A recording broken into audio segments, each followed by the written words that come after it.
आपने एक शब्द का प्रयोग किया था कि अभिमान ना रहे इसलिए भी नहीं बताया। एक चीज बताइएगा और थोड़ा मैं मूड चेंज करके सवाल पूछना जी। चाहता हूँ।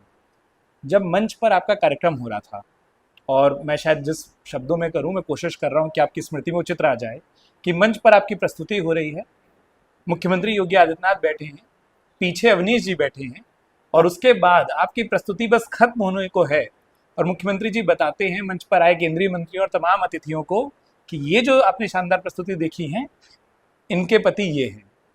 अमूमन ये होता है भारत में कि बेटे अपने पिता के नाम से और पत्नी अपने पति के नाम से जानी जाती हैं, लेकिन जब मंचों पर ये कहा जाए कि मालिनी जी ही हैं, ये उनके पति हैं, बाद में कोई संवाद होता है क्या घर पर कि आज तो आपके नाम से हमें पहचाना गया? कभी नहीं, वो तो देखिए हम दोनों बहुत ही हम दोनों एक हैं, मैं ये कह सकती हूँ। इतने सालों में अब हम दोनों वाकई में दो दिमाग, दो शरीर, लेकिन मन एक है हम लोगों का। और ये नहीं होता तो इतने सुनियोजित, इतने सुव्यवस्थित ढंग से ये पूरी हम दोनों की अलग अलग दिशाएं हैं, अलग अलग दुनिया है। ये दुनिया एक मिल करके नहीं होती, दोनों होकर के भी। एक बड़ी कमाल की बात है, जी। वो ये कि पूरी जीवन मैं जब भी गाती रही और मंच पे आती रही तो एक बहुत बड़ा वर्ग मुझे इसी बात से जज करता रहा कि मैं एक अधिकारी की पत्नी हूँ। वो कई बार मुझे बिना सुने, बिना मेरी योग्यता को देखे, बिना मेरे गाने की गहराई को समझे, कहीं ना कहीं उसके दिमाग में ये पृष्ठभूमि ज्यादा हावी रही कि ये अधिकारी की पत्नी है। वहां से लेकर यहाँ तक मुझे आज भी याद है कि 2017 में जब माननीय योगी आदित्यनाथ जी उत्तर प्रदेश के मुख्यमंत्री बने और उन्होंने अवनीश को बुलवाया। बुलाया दिल्ली से, तो ब्रेकिंग न्यूज जो टीवी पे चल रही थी उसमें निकल के आ रहा था कि मुख्यमंत्री जी ने उनको बुलाया, इनका नाम लेकर। उसमें आ रहा था कि प्रख्यात गायिका के पति हैं मालिनी जी के। तो मुझे इतनी हंसी आ रही थी क्योंकि मीडिया के लिए मेरा नाम ज्यादा जी। परिचित, और अवनीश हमेशा बहुत लो प्रोफाइल काम से मैं काम रखने इसलिए वाले अफसर रहे हैं। मैंने इसलिए जी। सवाल में भूमिका रखी थी कि मतलब वो परिचय देने वाले खुद मुख्यमंत्री हों कि ये इनके पति है जी, तब। उपराष्ट्रपति जी को बता रहे थे, वो बता रहे थे। आ, एक तरह से ये कहीं ना कहीं मुझे लगता है ये कला साधना की भी यात्रा की कथा कहता है, जहाँ पर आप जो हैं, आपकी एक यात्रा है। और कला साधना तो बहुत लंबी अलग चलती है। मुझे लगता है ये कई बार लोगों के लिए बड़ा आश्चर्य का एक सवाल होता है कि दो लोग जो अपनी अपनी क्षेत्र में थोड़ा स्थापित हों, उन दोनों के जीवन में एक लंबे समय तक अपनी अपनी पहचान कायम रहे, बिना किसी विवाद के, बिना किसी तो ये कई लोग, आपको पता है, मुझे बहुत लोग इसके लिए कॉम्प्लीमेंट तो देते हैं, कई लोग गुरु मंत्र मानते हैं कि कैसे मैं आपने सामंजस्य स्थापित मैंने किया। जिस रात आपने ये कहा होगा, जैसे आपने कहा कि आप बताते हैं कि ऑडियंस में कौन बैठा है या प्रोग्राम कैसा रहा, कि आज ऑडियंस में प्रधानमंत्री थे, एक जश्न ओह की यस। रात थी। हाँ हाँ। और जब वो पहुंचे और मैं मंच पर थी, और उसके बाद अगर स्लो मोशन के वो मैं दृश्य याद करूं कि प्रधानमंत्री के पहले हाथ यूं चलने शुरू हुए, हाँ, फिर गर्दन, और उसके बाद थोड़ी देर बाद वो घुटने भी हाथ की थाप बिल्कुल। से जुड़ रहे थे। एक वो प्रस्तुति, और सामने ऐसा दर्शक, ऐसा श्रोता हो, और जब बाद में आपने उसको रिकॉल किया, सोचा, या शायद सर के साथ डिस्कस किया। प्रधानमंत्री जी के साथ के सामने ही दूसरा कार्यक्रम था एक बार पहले। मैं अब का जिक्र इसलिए क्योंकि उसमें अब जो मैंने भूल गया वो इंद्रदेव का एक आशीर्वाद भी आ रहा था। वही तो उसी को बता रही। तो पहले जो एक कार्यक्रम हुआ था वो भी बड़ा कमाल का प्रोग्राम था, और उसमें भी मुझे याद है कि बाद में जो कल्चर मिनिस्टर उस समय थे, महेश शर्मा जी, जी। उन्होंने बताया कि हमको कि 2 बार 3 बार उन्होंने तारीफ की कि कितना अच्छा इन्होंने किया है। और ये जो प्रोग्राम था ये तो कमाल का इसलिए था कि हमारा प्रोग्राम असल में एक दिन बाद था, 2 तारीख को। तो जब प्राइम मिनिस्टर साहब मुजफ्फर अली जी के उसमें जहाँ इसमें आने वाले थे, जहान खुसरो में, तो उन्होंने कहा कि उनके सामने 30 मिनट की एक प्रस्तुति भी होगी, मालिनी आप गाएं। और उन्होंने कहा कि कव्वाली में जो वारसी ब्रदर्स के कव्वाली रंग, जी। आज रंग है क्योंकि वही फागुन का वो महीना था, कि उसके संग जुगलबंदी आपकी हो। एक दिन 2 दिन प्रैक्टिस, एक दिन प्रैक्टिस की। हम लोगों ने कहा ठीक है। अब जाहिर है जब वीआईपी के प्रोग्राम्स होते हैं तो उनमें बहुत सारे कलाकार के रूप में कंस्ट्रेंट्स रहते हैं, जैसे कि समय कम होता है, जैसे कि आपको बहुत चीज़ें नहीं गा सकती जितना आपको उतना ही रखना है। लेकिन उस दिन तो प्रकृति ने ही तय कर दिया था कि आज हम तय करेंगे क्या होगा। तो जो बारिश शुरू हुई, जी। इतना बड़ा प्रोग्राम, इतना शानदार इंतजाम, और इंद्रदेव 1 घंटे ऐसा बरसे कि जैसे लग रहा था कि बारिश आज रुकेगी नहीं। और ठीक पीछे इतना खूबसूरत सुंदर नर्सरी में कार्यक्रम था, इतना सुंदर बैकड्रॉप, बारिश हुई और बारिश रुके ना, पीएम साहब सामने आके बैठ गए। और पीएम साहब ही नहीं, पूरे देश के उस समय क्रीम सारे जो मतलब उस समय गणमान्य सारे लोग बैठे थे। मजे की बात ये कि साउंड वाले ने कहा कि हम साउंड नहीं लगाएंगे क्योंकि हमारा सारा भीग जाएगा जी। तो आप सोचिए इतने बड़े वीआईपी प्रोग्राम में there was no sound system. और जिन्हें पहले जाना था, वारसी साहब को एक कलाम पढ़ना था, कन्हैया याद है कुछ हमारी, ये कलाम पढ़ना था। तो वो बोले हम कैसे जाएंगे, यहाँ कहाँ बैठेंगे, साउंड भी नहीं, कुछ नहीं। तो जो घोषक महाराज थे और जो उन्होंने उनका भाई अब आप जाइए, आपको समझ में आ रहा, आप जाइए। तो उन्होंने कहा, वो गए और बाकायदा बजाना उन्होंने ऐसे हारमोनियम लेके शुरू करा। फिर उन्होंने कहा आप भी जाइए। तो मैं जब गई, उन्होंने कहा बैठिए, खड़े होकर नहीं बैठ के गाइए। तो उन्होंने कहा पूरा भीगा है। मैंने कहा बस आप यहीं बैठ जाइए। वो बैठ गए, हम बैठ गए, हमारे साजिंदे बैठ गए। क्या बताए कि उस दिन जैसे लगता था कि इंद्रदेव खुद सुनना चाहते थे, ऐसा लगा। क्योंकि देखिए पुराने ज़माने में तो साउंड आउंड सिस्टम था नहीं, वहाँ से तो जो वॉइस जाती है एक आर्टिफिशियल साउंड है या होकर के जरिए से जाती है। लेकिन चूंकि वो शायद रूहानी चीज़ थी तो सीधे शायद आवाज़ जाना चाहती थी, प्रकृति को ऐसा मंजूर था। सोचिए कव्वाल करीब 10-12, मेरे संग 8 म्यूजिशियंस, मैं अकेली सिंगर फीमेल, और वहाँ कव्वाल इतने सारे। और यदि आज भी आप उस रिकॉर्डिंग को देखें कि क्या बुलंद आवाज़ साफ सुनाई दे रही है। और वो हम लोगों ने आज रंग है उसमें जब हमने शेर पढ़ा, वो पूरा प्रोग्राम बिना साउंड के हुआ। मैं आज भी जब लोगों को बताती हूँ तो कोई यकीन नहीं करता कि बिना माइक के आप लोग गा रहे थे, इतनी अच्छी आवाज़। और पीएम साहब ने जो थाप देनी शुरू की। फिर जब प्रोग्राम खत्म हुआ तो उनको बोलना था, लेकिन उन्होंने कहा मैं पहले ऊपर जाकर दाद दूंगा। और उन्होंने आकर हम लोग से यही कहा सीधे कि किस तरह से आज आप लोगों के लिए भी प्रैक्टिस रही हो कि आप बारिश हो रही है, भीगा मंच, आप लोग गा गए। तो मैंने एक बात पीएम साहब से कही, हमने कहा कि सर कलाकार भी योद्धा होते हैं, एक बार जब आ गए मंच पे तो पीठ नहीं दिखा सकते। हम लोग को जब एक बार बुलावा है तो फिर कैसी विपरीत परिस्थितियों, फिर प्रभु भी उस समय सहायता करते हैं। और वो प्रोग्राम जिसमें हर तरह से आप कह सकते हैं, बारिश हो गई, साउंड वाले ने साउंड नहीं लगाया, मंच के लिए लोग कितनी सज्जा करते हैं, there was no stage, no platform, हम जमीन पे बैठे थे। लेकिन वो ऐसी एक यादगार प्रोग्राम बन गया। उस दिन जो गाना बजाना भी हुआ, बाद में मुजफ्फर अली साहब भी कह रहे थे कि वो बार बार वो कह रहे थे कि हम इतने हमने प्रोग्राम सुने, ऐसा गाना नहीं सुना। और फिर पीएम साहब ने अपने भाषण में भी वो चीज़ कही कि मुझे लग रहा था कि ये विपरीत परिस्थिति में हर इंसान का बेहतर निकल के आता है। तो उन्होंने कहा कि आज देखिए यहाँ पर कुछ नहीं था, लेकिन आज आर्टिस्टों ने अपना बेस्ट दिखा। इंसान क्या है, वो भगवान के हाथ में है। मिट्टी अपने को, जो हम कहते हैं ना, अपने को हम गढ़ लें, कितना गढ़ लें, भगवान ही गढ़ सकता है। कुछ ऐसे मौके। छोटी सी बात जो रहेगी वो ये कि जो मैंने शब्द प्रयोग किया, क्या अब तक की आपकी वो सर्वश्रेष्ठ प्रस्तुति, सर्वश्रेष्ठ मंच है मेरे अनुसार है। बिल्कुल है, एकदम सही। वो भाव को बताइए, क्योंकि आप उस प्रांगण में हैं, वो तपस्या आप भी जानती हैं, आप उस संस्कृति को मानती हैं, थोड़ा सा उस भाव को अगर। उसकी शुरुआत कुछ यूं हुई कि देखिए ये सभी मतलब मेरा आज से नहीं 40 साल से मेरे कार्यक्रम का कि पहली प्रस्तुति देवी का और दूसरा भगवान राम का सोहर होता है, हमेशा से गाती हूँ। उस समय लोग हम लोग से जब सोहर क्या होता है लोग पूछते थे, जब बम्बई में यहाँ वहाँ गाती थी, सोहर क्या है। और मैं राम जी का सोहर से ही कार्यक्रम, यहाँ तक कि 2007 में जब हमने जुनून शो किया, हमने उसमें भी राम का सोहर गाया। मुझे आज भी याद है कि उसमें जज थे उस्ताद राहत फ़तेह अली खान साहब, पाकिस्तान से आए थे। और उन्होंने तब इतनी बड़ी बात कही थी, कभी आप जाके यूट्यूब पे देखिएगा कि उन्होंने कहा मालिनी जी आप सोहर में आप राम जन्म बता रही थी, लेकिन हमने तो ऐसे ही अयोध्या जी के दर्शन कर लिए। ये वो कह रहे थे जो पाकिस्तान में रहने वाले।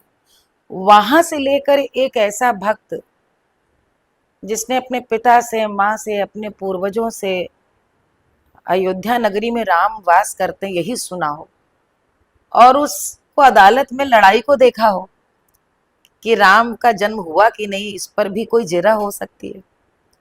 और आप देखिए कि मैंने 2018 में संस्कार भारती के जरिए अयोध्या में एक कार्यक्रम 3 दिन का कराया था, लोक में राम, जी। कि कितनी लोक कलाओं में राम की व्याप्ति है, सिर्फ गाने में नहीं। उसके 1-1.5 वर्ष बाद निर्णय आपने ये आता है। बताने की कोशिश की राम प्रकट हैं हाँ और बिल्कुल, अब तक चले आ रहे हैं, यही फिर वो प्रकट हुए भी। हुए जी भी। आगे। और निर्णय आया, आने के बाद जब 22 जनवरी का तय हुआ, तो पहले तो जब न्योता हाथ में आया, उसी की प्रसन्नता इतनी थी कि न्योता आया कि मैं उस दिन उपस्थित रहूंगी। मैंने उसको डाला सब जगह और जी। भगवान के हाथ जोड़े कि आज ये दिन देखने को, पिताजी नहीं जिनके मन में इतनी भक्ति थी, लेकिन उनका आशीर्वाद है कि हम ये दिन देख रहे हैं। फिर 22 जनवरी से 2 दिन पहले रात में 1 बजे फोन आया कि उस दिन कार्यक्रम जो हो रहा है उसमें 6 कलाकार प्रस्तुति अपनी देंगे, तो आप पारंपरिक बधाई जो गाई जाती है अयोध्या की, उस बधाई को राम जन्म की गाई। मेरे तो उस दिन के बाद से धरती पे जिसे कहते, मेरा मतलब मुझको पैर। ये लगा उस दिन कि रामलला ने मेरी तपस्या सुन ली। मुझे ये लगा कि मैं जो दादी नानी अपने घर के शिशु के जन्म में राम का सोहर गाती हैं, चाहती हैं, कामना करती हैं कि मेरा पुत्र राम जैसा विनम्र विनीत और आज्ञाकारी हो, उस भावना को सोच के जो मैं हर प्रस्तुति में गाती रही, वो रामलला ने मेरी प्रार्थना सुन ली, मेरे को अवसर दे दिया। जब उस दिन पहुंचे तो मजे की बात ये थी कि अपने शंकर महादेवन जी, सोनू जी और सब लोग कलाकार थे गाने को, लेकिन म्यूजिशियंस किसी के अलाउड नहीं थे, इतनी साउंड वो थी। और संगीत नाटक अकादमी का जो अपने वाद्यवृंद था पूरे भारतवर्ष का कि इसी पे गाना है, जो जी। गाना है, सबने आपस में बांट लिया। किसी ने कहा हम मंगल भवन गाएंगे, किसी ने कहा कि हम ये गाएंगे, कुछ कुछ कुछ सबने जी। अपना अपना तय कर लिया। हमने कहा हमारा तो पियोना डिसाइडेड था कि हम बधाई गाएंगे।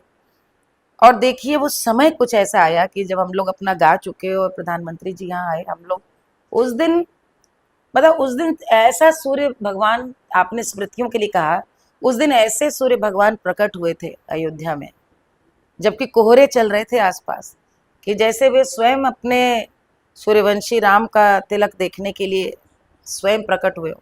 बड़ी सुनहरी धूप। और उस दिन हुआ क्या कि सब लोग गा रहे थे, तो गाने के समय चूंकि सब कुछ बहुत कहना चाहिए परंपरा से हो रहा था, और प्रधानमंत्री जी की वजह से, सुरक्षा की वजह से भी, तो जब बड़े से स्क्रीन पे जो आप लोग घर पे देख रहे थे, हम लोग के सामने भी बड़ा स्क्रीन था। जब माननीय प्रधानमंत्री जी अंदर गए, अंदर से पूजे और शंख हुआ, तो अंदर जो वो पूजा के मंत्र पढ़ रहे थे वो यहाँ सुनाई नहीं दे रहा था। तो हम लोग सब लोग खड़े थे और हम लोगों को लगा कि इतना बड़ा जो सभागार है, सारे लोग पे 7,000, सिर्फ सिर्फ सिर्फ हर्षोल्लास, सिर्फ जय श्री राम, राम लला जय, सिर्फ जय जयकारे हो रहे थे। तो हम लोगों ने कहा कि हम लोग गाना आरंभ करें। तो जब तक सोचे क्या, बस हम लोगों ने कहा पहला काला दीजिए।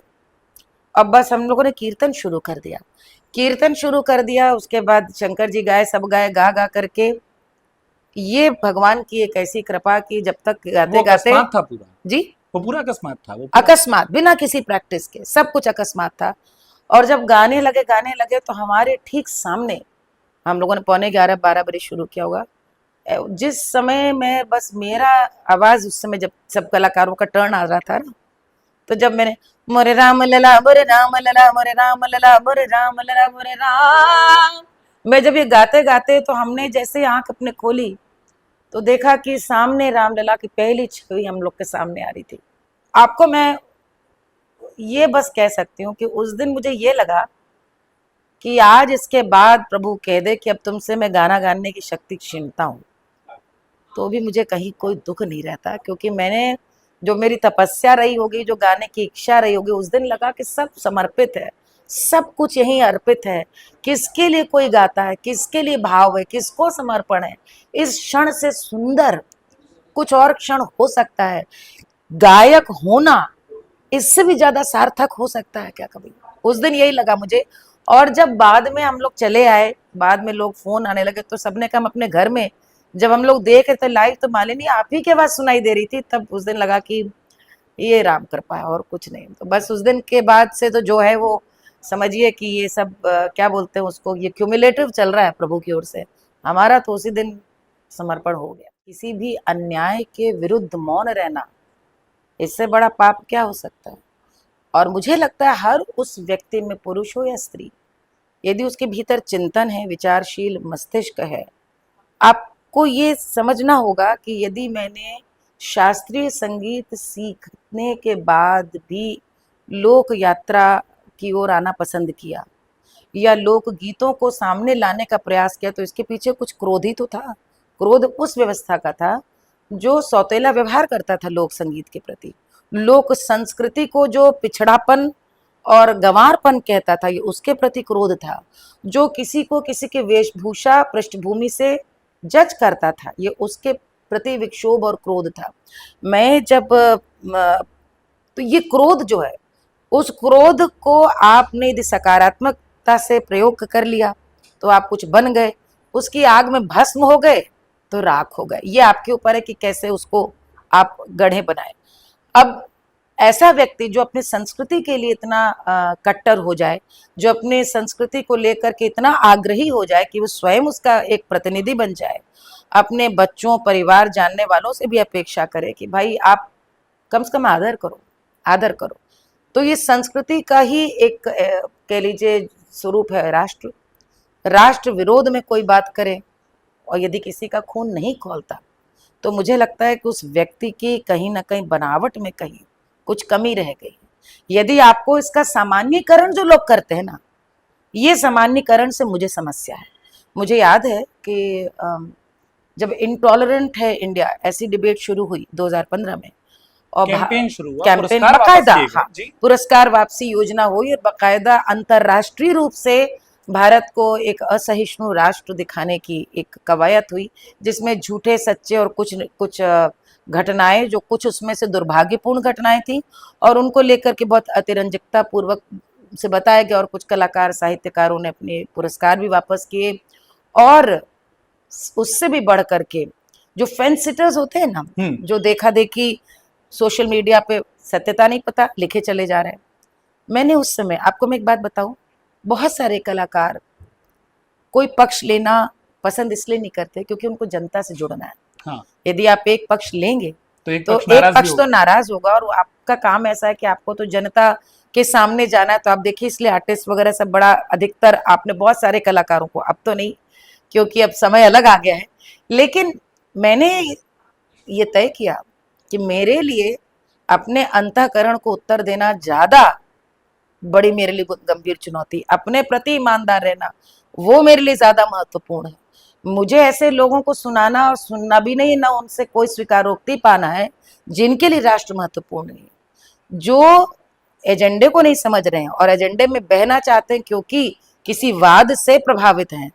तो राष्ट्रवाद, कई लोगों ने कहा उस समय कि भाई राष्ट्रवाद भी ये कहीं ना कहीं ये क्या है, अतिशय राष्ट्रवादी होना या राष्ट्रभक्ति होना। मुझे इतना आश्चर्य हुआ कि हम लोग तो बचपन से यही घुट्टी में पी करके बड़े हुए कि सेना का सम्मान हो, राष्ट्र का सम्मान हो, राष्ट्र ध्वज का सम्मान हो। आज ये स्वीकारने के लिए क्या आज आपको किसी खांचे में बांध दिया जाएगा, किसी व्यक्तिगत दल या किसी के आस्था के प्रति आपको आग्रह किया जाए?